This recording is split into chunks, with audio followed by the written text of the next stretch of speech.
حزب القلوب پہ صفحہ نمبر 280 پر امام الانبیاء کریم علیہ الصلوۃ والسلام کا فرمان نقل ہے کہ امت کے والی شفیع معظم رحمت ہر عالم صلی اللہ تعالی علیہ وسلم آپ کے ارشاد گرامی کا مفہوم ہے جذب القلوب صفحہ نمبر 280 پر کہ جو میرا امتی مجھ پر جمعرات کے دن 100 دفعہ درود پاک پڑھے، ہر جمعرات کو 100 دفعہ درود پاک، زیادہ نہیں ہے، بالکل 100 دفعہ، زیادہ تو امتی کی خوش بختی ہے نا، خوش نصیبی ہے، کم از کم 100 دفعہ ہر جمعرات پڑھے تو آقا کریم علیہ الصلوۃ والسلام نے فرمایا وہ کبھی فقیر نہیں ہوگا، غریب نہیں ہوگا، اس پر غربت نہیں آئے گی، صلی اللہ علیہ حبیب سید محمد وآلہ وبارک وسلم۔ خالق کائنات واحد اور شریک کا ارشاد ہے وعلم آدم الاسماء کلھا،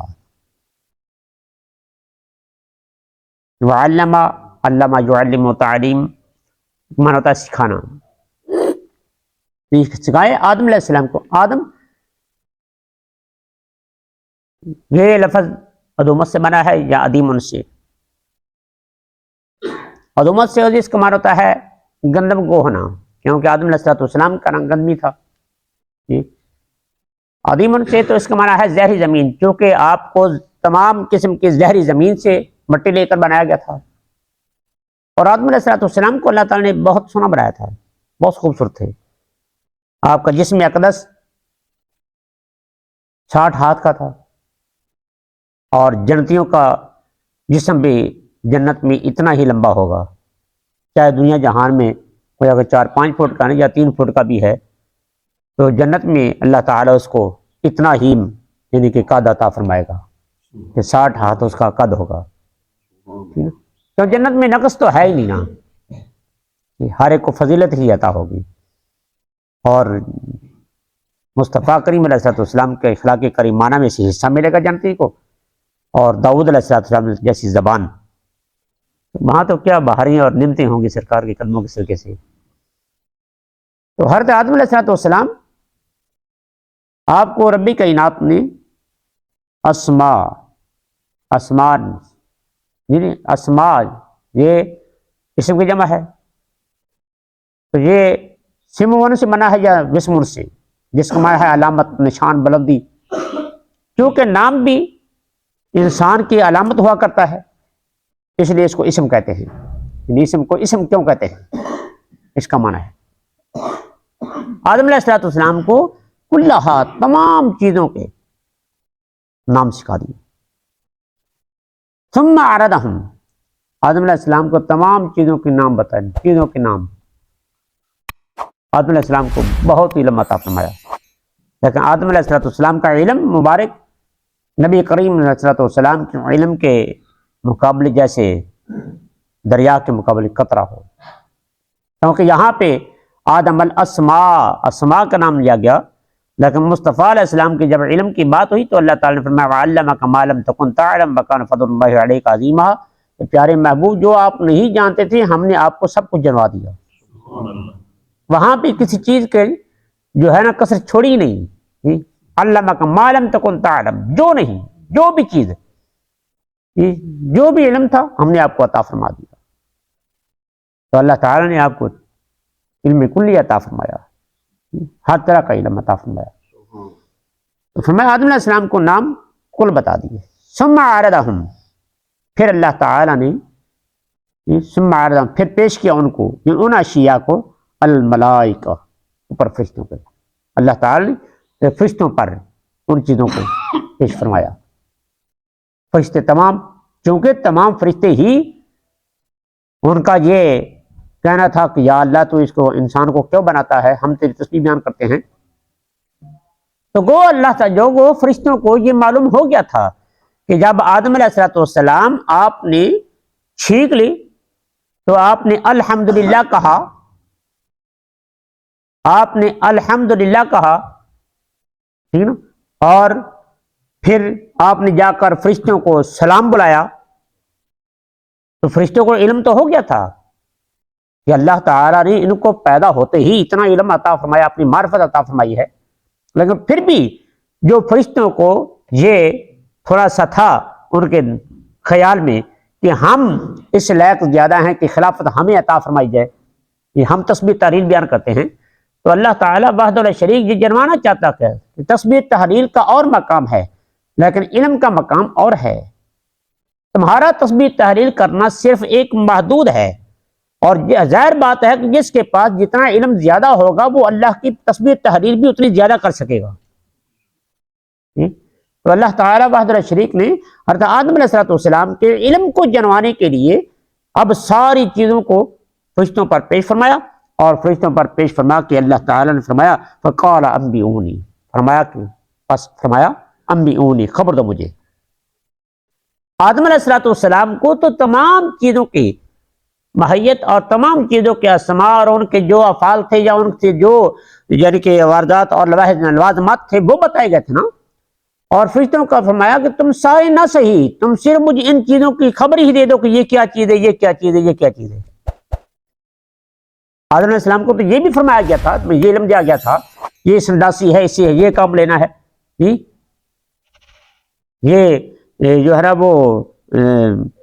کیسا ہے، اس سے یہ کام لینا ہے، یہ آ رہی ہے، اس سے یہ کام لینا ہے، لیکن فرشتوں سے بس صرف یہی مطالبہ کیا گیا کہ تم ان چیزوں کی خبر ہی دے دو کہ یہ کیا چیز ہے، یہ کیا چیز ہے، بس۔ لیکن اب علم میں اور خبر دینے میں فرق ہوتا ہے۔ آدم علیہ السلام کو تمام چیزوں کے نام سکھائے، سکھانے سے یہ مراد ہوتی ہے، مطلب ہوتا ہے کہ آپ کو تمام اس کا علم ہو گیا، ادراک ہو گیا، اور خبر دینے سے وہ چیز نہیں ہوتی، خبر دینے سے سکھانا مراد نہیں ہوتا، خبر دینا ٹھیک ہے، بس خبر دے دی، وہ یاد رہے نہ رہے، تو فرمایا انبئونی، مجھے خبر دے دو کہ ٹھیک ہے تم بتا دو کہ یہ کس کی کام چیز آتی ہے، بِأَسْمَاءِ هَٰؤُلَاءِ، ساتھ نام ان کے، ان کو تم صادقین، اگر ہو تم سچے، اگر تم سچے ہو اپنی بات میں تو ان چیزوں کی مجھے خبر بتاؤ۔ ظاہر بات ہے کہ علم کا کوئی مقابلہ تو نہیں ہو سکتا۔ اللہ تعالیٰ قرآن پاک قرآن حمید میں فرماتا ہے کہ عالم اور جہل برابر نہیں، علم کو بہت بڑا مقام حاصل ہے، جس کو بھی اللہ تعالیٰ نے جو عروج عطا فرمایا ہے وہ علم سے ہی عطا فرمایا ہے، اور علم جو ہے حضرت مولا علی مشکل کشا رضی اللہ تعالیٰ عنہ فرماتے ہیں کہ سات وجہ سے علم جو ہے وہ اس کو مقام حاصل ہے دولت پر، دولت خرچ کرنے سے گھٹتی ہے، علم خرچ کرنے سے بڑھتا ہے، دولت کی انسان کو خود حفاظت کرنی پڑتی ہے، اور علم ایسا ہوتا ہے جو انسان کی حفاظت کرتا ہے، علم انسان کی حفاظت کرتا ہے، دولت کی انسان کو حفاظت کرنی پڑتی ہے، اور پھر علم جو ہے اس سے انسان کے درجات، یہ حدیث مبارکہ میں ہوتا ہے کہ فقیہ واحد اشد علی الشیطان من الف عابد، ایک فقیہ جو ہے وہ 1000 عابدین سے شیطان پر زیادہ بری ہے۔ عالم ساری رات سوتا رہے، اس کا سونا ساری رات عبادت کرنے والے جو جائر ہے اس سے کہیں افضل ہے، کیونکہ وہ تھوڑا سا آرام کر کے وہ اللہ کے دین کا علم پڑھائے گا، اور جبکہ تو ساری مخلوق کو اس کا فائدہ ہے، ساری امت مسلمہ کو اس کا فائدہ ہے، اور جو عابد ہے اس کا صرف ایک اپنی ذات تک اپنی حد تک اس کا فائدہ محدود ہے۔ تو علم کی اللہ تعالی نے بہت بڑی فضیلت بیان فرمائی ہے۔ فرشتوں کو یہ حکم ہوا کہ اب تم ان چیزوں کے نام بتاؤ اگر تم سچے ہو، تو فرشتوں نے آگے اللہ تعالیٰ کی بارگاہ میں اپنی عجز و انکساری کا اظہار فرمایا، انشاءاللہ وہ کل بیان کریں گے۔ وما علیہ الا البلاغ المبین۔ اب یہ ہمارا درس ہو رہا تھا رات کو، میں نے درس حدیث میں یہ بتایا تھا کہ سونے کے لیے کیا کیا لوازمات ہیں، یا سونے کی سنتیں کیا ہیں، اور انسان کے فائدے کی باتیں۔ تو نمبر 1 تو یہ تھا کہ وضو کر کے، یہی بتایا تھا نا کہ وضو کر کے یہ سوئے، اس میں بہت بڑی فضیلت ہے۔ پھر یہ تھا دوسری بات یہ بتائی تھی کہ بستر کو جھاڑ لیا جائے، سنت رسول کے بڑے فوائد ہیں، کوئی سانپ وغیرہ کوئی چیز ایسی موجود جو جانور ہے تاکہ وہ بسترے میں انسان کو تکلیف نہ پہنچا سکے۔ اور تیسرے نمبر پہ یہ بات ہے کہ سونے کے وقت حتی الوسع یہ کوشش کی جائے کہ اس کا چہرہ جو ہے وہ قبلہ شریف کی طرف ہو، چارپائی جو ہے وہ اس انداز سے بچھائی جائے کہ قبلہ شریف کی طرف منہ رہے۔ نہیں تو پھر گھر میں اگر یہ نہیں تنگی کرنی چاہیے کہ اگر گھر میں کوئی اگر چارپائی قبلے کی طرف منہ نہیں ہو سکتا تو انسان باقی جو گھر والے اہل خانہ جو ہیں ان کو تنگ کرنا شروع کر دے۔ تو یہ ایک فائدے کی بات بتائیے۔ اچھا باقی یہ بات کہ جو سنت کے مطابق آقا کریم علیہ السلام سے سیدہ بی بی عائشہ صدیقہ رضی اللہ تعالیٰ عنہا آقا کریم علیہ السلام نبی علیہ السلام کا عمل درج فرماتی ہیں، بیان فرماتی ہیں کہ آقا کریم علیہ السلام جب بھی آپ سونے کے لیے تشریف لاتے تو مصطفیٰ کریم علیہ السلام سورہ اخلاص اور معوذتین قل اعوذ برب الفلق قل اعوذ برب الناس یا پڑھ کر اپنے ہاتھ پر پھونک مار کر آپ اپنے سارے جسم پر 3 دفعہ ہاتھ کو پھیرتے تھے۔ یہ انسان کی حفاظت کے لیے بہت بڑا عظیم نسخہ ہے، یہ مصطفیٰ علیہ السلام نے آپ نے خود بھی فرمایا اپنی امت کی تعلیم کے لیے۔ اور سونے کے وقت انسان کو چاہیے کہ آیت الکرسی یہ پڑھ لیا کرے۔ تو جب وہ انسان آیت الکرسی پڑھتا ہے تو اس کا اپنا گھر بھی اور اس کے گھر کے آس پاس گھر ہمسائے والے ہوتے ہیں وہ بھی چوری سے محفوظ رہتے ہیں۔ اللہ کے پاک کلام کی یہ فضیلت ہے کہ صرف اس کی حد تک یہ محدود نہیں ہوتا، اللہ تعالیٰ کے قرآن کا فیض اس کے گھر کے آس پاس جو ہمسائے ہیں اللہ تعالیٰ ان کو بھی عطا فرماتا ہے۔ ٹھیک ہے، تو اس میں بے شمار اس میں جو دلائل موجود ہیں کہ آیت الکرسی پڑھنے سے اللہ تعالیٰ چوری سے کیسے محفوظ فرماتا ہے کہ یا تو چور آئے گا نہیں، یا آئے گا تو اللہ تعالیٰ وحدہ لا شریک اس آدمی کو مطلع فرما دے گا،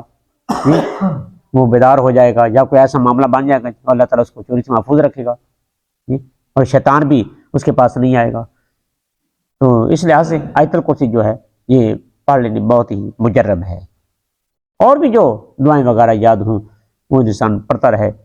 اور آخری جو اس کا کلام ہو جو سوتے سوتے وہ اس کا اللہ کے کلام ہو یا اللہ کی حمد و ثنا ہو، نہ یہ کہ دنیاوی باتیں کرتے کرتے یا فلمیں ڈرامے دیکھتے ہی انسان کو نیند آ جائے۔ اللہ کی پناہ، اگر اسی حالت میں اگر موت آ جائے ڈرامہ دیکھتے دیکھتے کیا بنے گا؟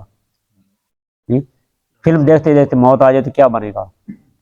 یہ چاہیے جائے کہ انسان کی زبان پہ اللہ کی حمد و ثنا ہو، اللہ کا ذکر ہو، اور وہ سوئے۔ اور سونے کا یہ طریقہ سنت مطابق کہ آپ نے اس دائیں ہاتھ کو اپنے دائیں رخسار کے نیچے رکھ کر قبلہ شریف کی طرف منہ کر کے سویا جائے۔ اس میں سونے کے فوائد ہیں، اس میں سونے کے فوائد ہیں سنت کے مطابق۔ وہ کیا؟ وہ یہ فوائد ہیں دنیاوی بھی اور دینی لحاظ سے بھی۔ دینی لحاظ سے جو تو فائدہ ہے وہ سنت رسول کا ہے نا، کہ آقا کریم علیہ السلام نے یہ فرمایا نا کہ جو میری سنت کو زندہ کرے جس سنت کو مفقود کیا جائے، یعنی جو سنت مفقود ہو جائے کہ لوگ اس پہ عمل کرنا چھوڑ گئے ہوں، اس میری سنت کو جو زندہ کرے گا اس کو 100 شہید کا ثواب ملے گا، 100 شہید کا ثواب۔ اور آج کل لوگ جو ہیں وہ اکثر اس سنت پر عمل نہیں کرتے، ٹھیک ہے، گویا کہ اس سنت پر عمل کرنے سے 100 شہید کا ثواب ہے۔ ایک تو یہ اس کا فائدہ ہے جو دینی لحاظ سے، یہ سرکار کی سنت کا فائدہ ہے، سرکار پیار فرمائیں گے، محبت فرمائیں گے کہ میری سنتوں پہ عمل کرتا ہے۔ اور دنیاوی لحاظ سے فائدہ اس کا یہ ہے جو میں آج تک میں نے یہ سمجھا کہ کیوں ہے، وہ یہ ہے ایک تو جسمانی لحاظ سے کہ چونکہ بائیں طرف دل ہوتا ہے، جب بائیں طرف لیٹے گا تو دل پر بوجھ پڑے گا جس کی وجہ سے اس کو ہارٹ اٹیک کا خطرہ ہے۔ جب دائیں طرف سوئے گا تو وہ معاملہ نہیں ہوگا، ایک بات۔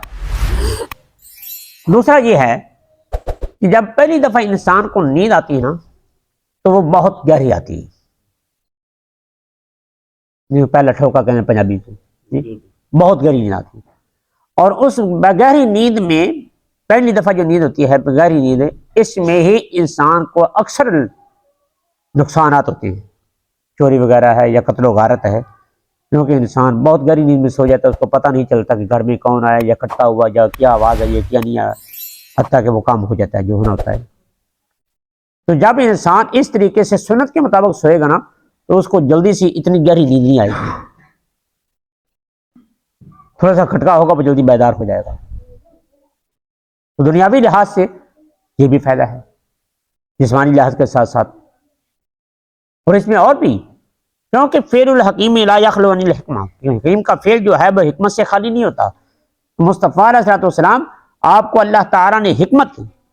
یعلمہم الکتاب والحکمہ. اللہ تعالیٰ نے فرمایا کہ میرا پیارا محبوب اپنی امت کو کتاب بھی سکھاتا ہے اور ان کو حکمت بھی عطا فرماتا ہے. حکمت سے مراد دانائی کی باتیں ہیں نا، دینی لحاظ سے ہوں، دنیاوی لحاظ سے ہوں. مصطفیٰ علیہ الصلوۃ والسلام نے اپنی امت کو کون سی تشنگی چھوڑی ہے؟ آقا کریم علیہ الصلوۃ والسلام نے ان کو ہر طرح کا علم عطا فرمایا ہمیں، ہر طرح کا، دینی لحاظ سے ہو، دنیاوی لحاظ سے ہو. آپ نے زندگی کا کوئی پہلا آپ نے ادھورا چھوڑا ہی نہیں ہے اپنی امت کے لیے، بلکہ ساری کائنات کے لیے. تو یہ سونے کے آداب ہیں اور سونے کی جو سنتیں ہیں، یہ انسان سوئے اس طریقے سے. اللہ تعالی ہمیں سنت رسول آقا کریم علیہ السلام کی سنتوں پر عمل کی توفیق عطا فرمائے. قرآن و حدیث کے مطابق ہمارا جینا اٹھنا ہو. وما علیہ الا البلاغ المبین. بسم اللہ الرحمن الرحیم. اللہ